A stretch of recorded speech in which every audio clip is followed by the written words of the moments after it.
Hey, everybody. Welcome to the Citizens Advisory Podcast presented by the Citizens Advisory of Pennsylvania.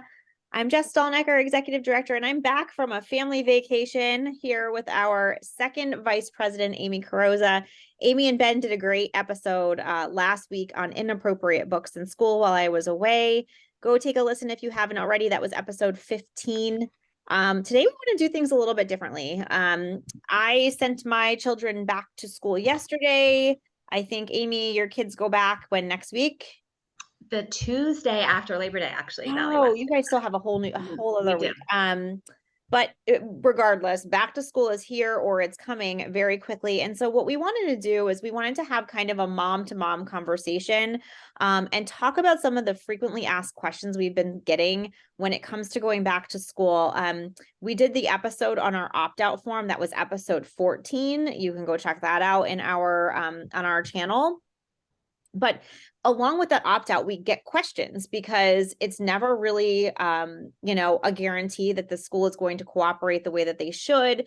And so a lot of questions come along with that opt out form and just going back to school in general. So we hope you enjoy this episode. We hope we can give you some direction and answer some of those frequently asked questions that you have as parents, and that this will be a resource for you. So the first question, we're going to jump right in because I think that this is a really important topic, is what if my school does not accept my opt-out?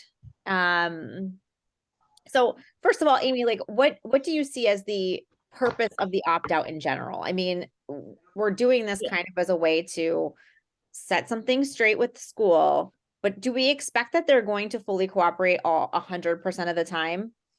No, like I think what we have to do is we have to look at this as like the opt-out form is the first step in letting the school know that you have rights as a parent and your student has rights and you were exercising these rights. The school honestly doesn't have a choice. They can't say we're not accepting your opt-out. They have to, because it's by law, a parent is allowed to opt their children out of various things that they don't agree with, religiously, politically, morally. That we have that right in Pennsylvania and we have that right federally. So this opt-out notice, it sort of should be looked at as the first step in notifying your school that you are aware that you have rights and your children have rights. And it's not meant to be like a combative, um, we're going to sue you. It's something that you need to work with your school with, because a lot of these school districts probably have never even seen something. If they've seen an opt-out, it was probably very small. It maybe was a consent form that a parent sent back that they didn't consent to something. This opt-out form is probably going to be the first that a lot of districts are seeing. I mean, it was out last year, but I don't know how many actually took advantage of it. I think this year more parents are going to be utilizing it.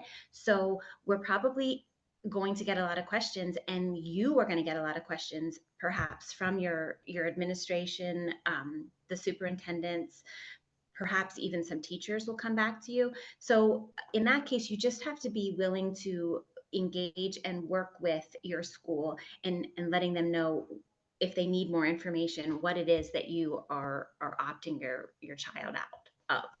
Right. And so I think again, because that was kind of my concern. I'm like, oh, like, and I know a lot of the teachers in my district, and I'm looking at this from like a former educator perspective. If I saw something like this, I might feel really overwhelmed. Like I might be like, oh my gosh, do I have to, like, where do I put this kid if I'm going to talk about something, and again, a lot of this stuff is not necessarily something that the teachers are like, oh, right now I'm talking about I'm doing something with social emotional learning. A lot of times it's integrated into the curriculum. So I think that the biggest thing here in our recommendation, especially to parents as an organization, would be to like engage your school and kind of go through an interactive process in a cooperative manner. Like Amy said, like it doesn't really do anybody any good to be combative right off the bat. A lot of times these schools are going to be like, what the heck is this? And what does it mean? And they might kind of put their like, their radar up and be like, oh, like, so you might get like an email back that's maybe even a little snarky. I mean, I could definitely see some districts doing something like that, but if you think that they're really trying to understand and they're acting in good faith, then it's going to take some work on your part to really understand. They should invite you in to look at some of the curriculum and some of the things that you might be concerned about. Their requests, though, should be reasonable. Like, they can't ask you to come in and read 3,000 pages of a book. Their request should be reasonable. It is a balancing act, really. Like, if the school is playing games on purpose, then it's probably maybe time to contact us. But if you really think that they're acting in good faith, they're trying to understand what you want your child opted out of, they're trying to understand your rights, then you need to continue on that process with them to engage and to try and work out, something that works for everyone. I will say this. Once harm occurs, though, like if they know they've received the opt-out, which is why certified mail is so important, right? They can't deny that they haven't received it. But once harm occurs and they know they've received that opt-out and they haven't followed it, that's when you can pursue like legal options and legal inquiry. But up to that point, you really do have to kind of engage back and forth with the district. That is our recommendation. And I think, as parents, as moms, like, we're willing to do those things knowing that this is something that schools and teachers may not have ever seen before.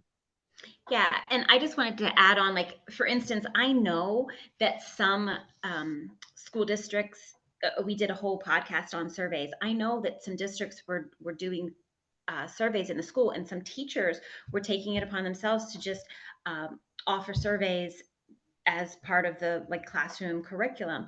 And part of it could be that they honestly just forgot that there are certain surveys that aren't really legal to ask children without parental consent.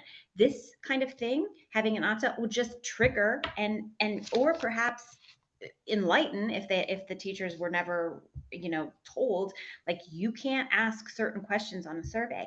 I think it's just a way of educating everyone that, hey, this doesn't belong in a public school system. You can't ask these kinds of questions without parental consent, or you can't ask these kinds of questions at all. Right. So it's just kind of an education tool for of for parents, but also for teachers and administration that just might not be as familiar with what laws are out there protecting parents and what laws are out there protecting students. It's just maybe a reminder.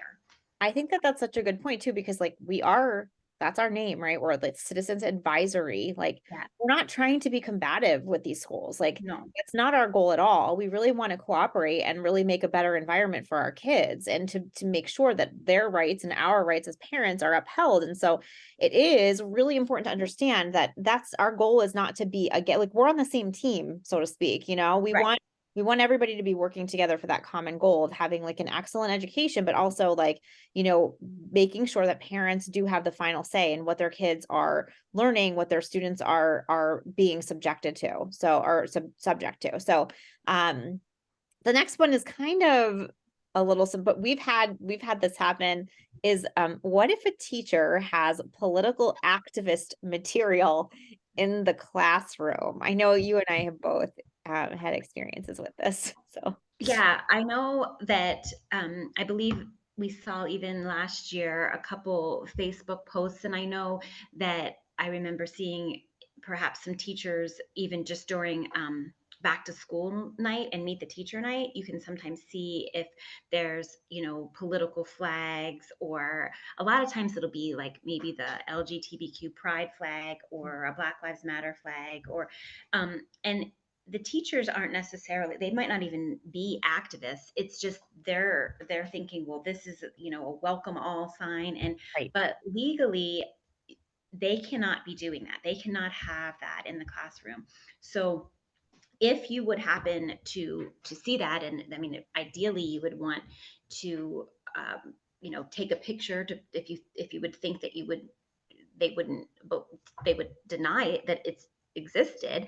But Right. if not, I think the first course would be to just notify if you feel comfortable notifying the teacher. If not the teacher, then the principal or the superintendent, or the school board, or all of the above. But just letting them know that that's not allowed. That's not legally allowed. And I think it falls under the same parent pupil. Was that the one that Ben said that it was under? It's the Protection of Pupil Rights Amendment, or PPRA. So it's that federal law that provides certain rights for parents of students regarding these types of things. There really should not be any like political propaganda going on in the public school. And I think that that's the thing too, Amy. And you said like it could be the LGBTQ flag, the rainbow, whatever, the Black lives. But honestly, sometimes I really do think that these are just trying, their teachers are trying to signal inclusivity, right? Like you're all welcome here, those types of things.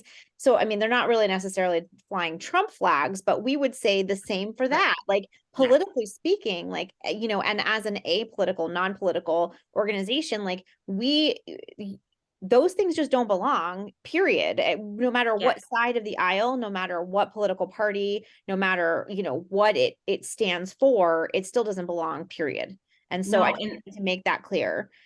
I also think that you just reminded me, Jess, like a lot of schools, some schools even have a flag policy. So if you go to the district, if you see any flag other than the American flag being flown, and even if it's the police one, Blue Lives Matter, or you can go to your district and look up their flag policy. If they don't have a flag policy, it wouldn't matter. But I mean, they might actually have a flag policy where they're listing what flags are allowed. And sometimes during special circumstances, they might like say, oh, we're flying the city flag because we're talking in civics about, local government or something like that. But look first at the flag policy too. Like it's really important as we're going through even the opt-out form, the flag policy, like get familiar with your district's website and your district's policies, because a lot of times you can find the answers before you start to freak out. You might be able to find like, oh yeah, they definitely are. And that's better if you can already be armed with the knowledge of what your district allows before even presenting your district with this problem. Then, you can say you're violating your own policy here. It's helpful. It is. That's super helpful. Great point. So the next one, we all get, I think I always joke that parents have more homework the first week of school than the students do, right? Like we get all the forms and all the things we have to fill out, right? This is a good one because I've never really thought about this before, but you are the one who reminded me, Amy, that I don't necessarily have to sign off on that student handbook if I do not agree with certain things that are listed in there. Like we at Crestwood have a transgender policy that I personally do not agree with. And again, I don't have anything against individuals as a person, but when it affects my children and when the policy allows for people to use the facility of their gender identity, I have a problem with that. I'm not signing off on that. So, we talked with Ben this morning. Everybody knows Ben, with our law and strategy guru. And he reminded us that we could just simply strike something out if we don't agree with it and initial next to it. And that could be the way we get around signing. But I know that you just flat out refuse to sign. Yeah, well, I'll tell you a quick little story. I'm friends with a priest, and he used to be a cop, and he's actually very familiar with the Constitution, parental rights. He told me, and this goes back a ways, because I believe his child is now like in their 20s. He said he never signed anything that the school sent home that had to do with agreeing to their policies. And he said it's because there's nothing that I have to sign that would prevent them from providing my child a fair and free education, because it's a public school. And he said that there were numerous trips that he would have to take into the school and explain this. And eventually they stopped harassing him for turning in the handbook. And I remembered that when I got the handbook last year. And every other year, I'm going to be honest, I just signed it, didn't even read it, and sent it back. At the very least, I suggest parents read it. And even if it's a pain in the butt, you don't have to send that one back the next day. You can hold on to it. What are they going to do? Are they going to give you a 0? They're not giving you a 0. They can't, they legally can't. Yeah. So you can hold on to it until you have read through it. If you're comfortable with everything and you want to sign it, by all means. But I wasn't comfortable with a number of things, and I didn't even realize that I should have probably, X'd out what I didn't like initial, and then sign back. I just refused to sign it and send it back. And I don't know what I'll do this year, because at this point, I think they're not going to bug me about it, because I didn't sign it last year. But you do not have to sign that handbook there and they can't do anything. And if the school has a problem and is actually punishing your child because you haven't sent the handbook back, that's something that you should do a citizen report on, Yes. to be Yes. honest. Absolutely. That's when you file a citizen's report with us, for sure. Yeah. That's hands Yeah. down. I'm going to jump back. No, I'm not yet.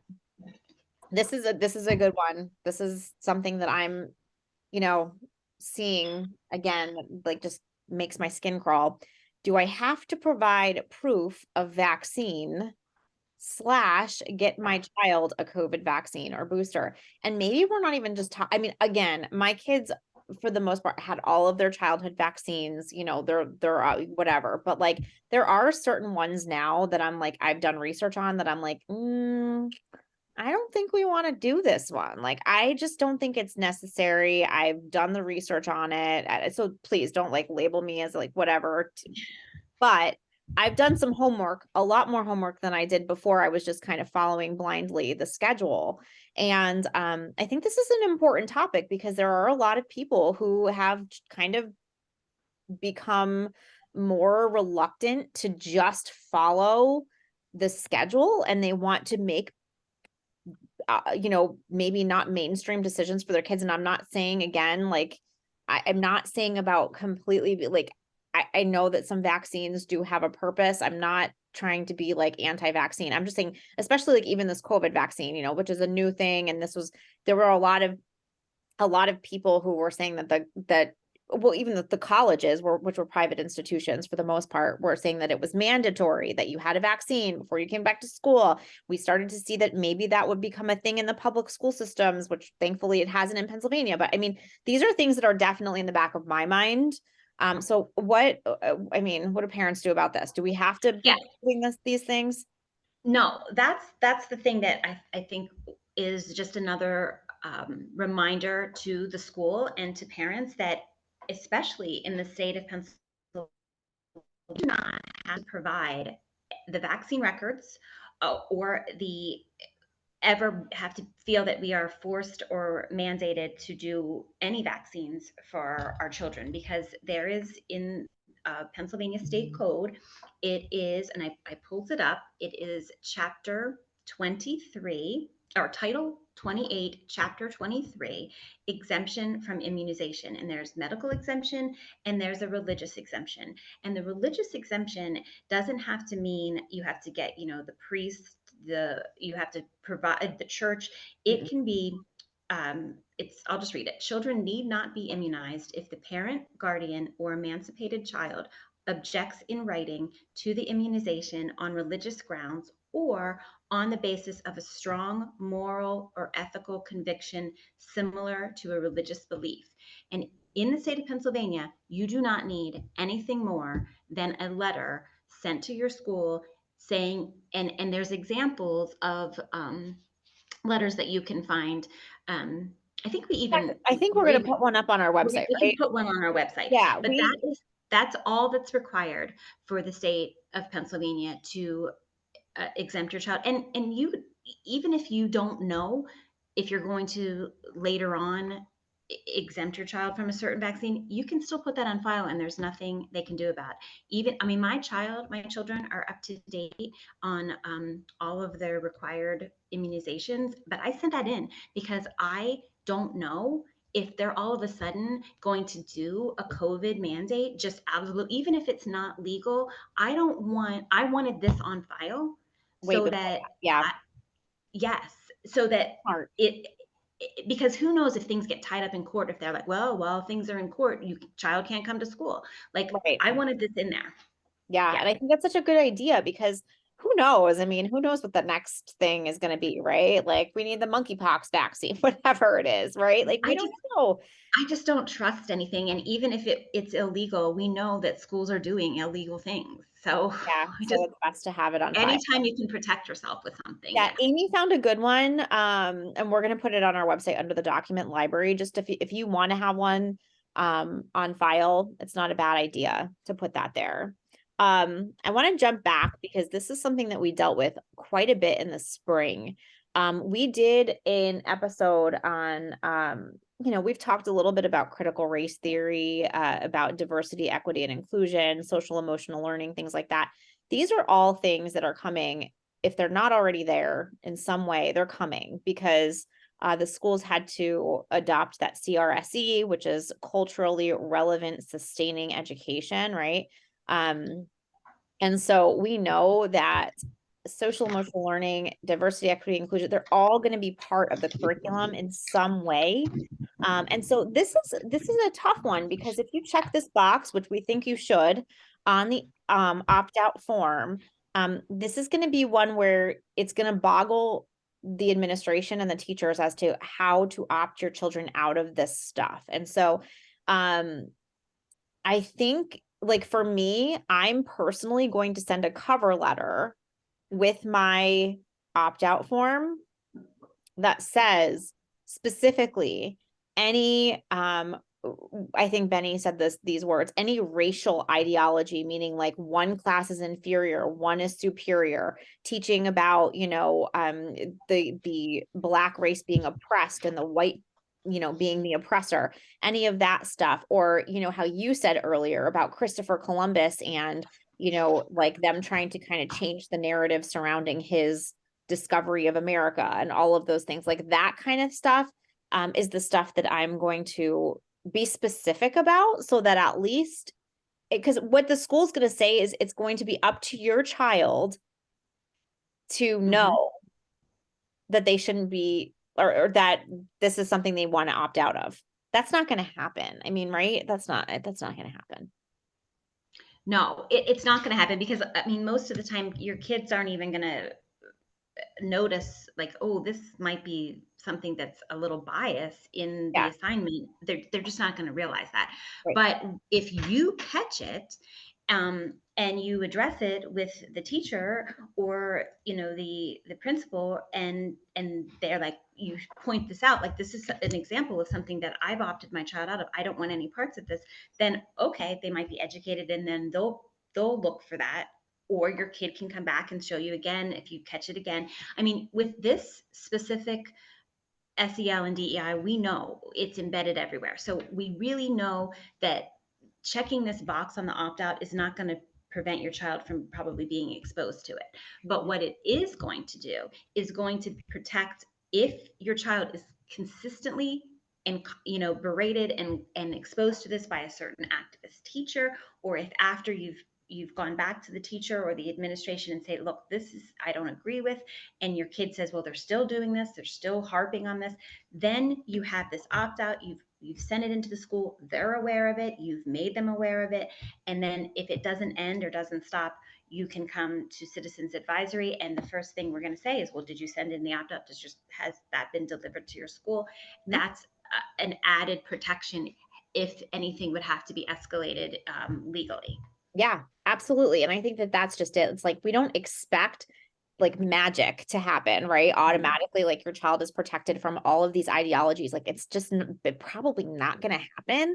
Um, No. but it is up to us to be, diligent in asking our kids what's going on and kind of checking, some of the assignments that they've had and things like that. And then, like you said, the opt out is really the first step in kind of being able to even educate the school itself on some of these things. And so I think to me, I feel so much better now, even just going through those questions together. I feel so much better as a parent being like, okay, like I know what this is for. This is not like some radical thing I'm submitting to my school. This literally is just stating that I have rights as a parent, my child has rights as a student, and we expect these things to kind of fall in line at the district level, and we're willing to work cooperatively with you. And so I think that that's kind of the the strategy that we have to have going into the new school year. And I think that, yeah, hopefully, hopefully we don't have too many issues, but I mean, we know that there are a lot of districts that are very progressive in nature that are going to be combative about it. We know that. But we know specifically in RIU, a lot Oh, of yeah. a lot of our schools just that they're just I don't mean to say this like rudely, but ignorant in terms of like they really don't know. I really think that a lot of our schools don't even believe that they're teaching any kind of racial ideology or any of those things. And maybe for the most part, they're not. Maybe they're doing the old school stuff, but there is stuff embedded everywhere. If you just know what to look for, it's there. And so I just think that the opt-out's a great first step. I think we covered some really good ground here, and I hope that this does become a good resource for parents who are a little apprehensive about sending their kids back to school. Um, we're hoping and praying that our kids do have like a really good school year. They learn the basics, they stay safe, all those things. And we're here if anything needs to be addressed. Yeah, I agree, Jess. And also I think that, this year it's a call to action for parents to just really try to make an effort to, even if you can't look over every homework assignment, just talk to your kids. Talk to your kids if they're at the age where you can say, like, have you, just ask casually, like, have you had any surveys, or have you, have them know that you're sending in this opt out so they too know what to look for. And because listen, if you're not looking and your student child isn't aware to be looking to be made aware, you're gonna miss stuff that we know is out there. And it might not be that it's negative from the school, it's just that they also don't know. It's like Jess said, we want this year, especially with citizens advisory, and since our name is on this opt-out, we want this to be a call to action that as parents we are going to work with our school districts to just really educate and engage each other to have the knowledge of just basically, like, we know what our rights are. Yeah, absolutely. And and just to conclude, I just think that it is so important to be willing to work with the districts in a positive way. We to emphasize we don't want to be combative, and I think that this is a great way. It's a great start. And I know it's exhausting. Like I get exhausted as a mom sometimes. Like it is overwhelming and exhausting. So that's why we're here. And hopefully these little short podcast episodes are things that are just you can listen to and you can enjoy and you can share with your friends that need them, because we know it's hard to do all of this research and all these things on your own, but just be diligent and vigilant as a parent this year. And again, if you can go to our website, citizensadvisorypa.com, go under the document library tab. That's where you can find our opt-out form. And we're also going to add that letter regarding the vaccine exemption, and you can submit that to your school as well if that's something that you are interested in doing. A reminder that you can find us on Facebook and Twitter, Citizens Advisory of PA, and don't forget to subscribe to our YouTube channel if you're enjoying. Also, we have Spotify now, and we will be on Apple Podcasts soon, and we have Amazon Music. So we're a lot of different places. You can subscribe and share and like and just keep getting the message out, because we want more parents to be empowered this school year in this state than ever before. Okay, so thanks again, Amy. Thanks for joining us. This was Thanks, fun. Jess. Hope you guys Yeah. all have a great week, and good luck to the kiddos in school. Yes, have a Bye. good year. Yes, bye.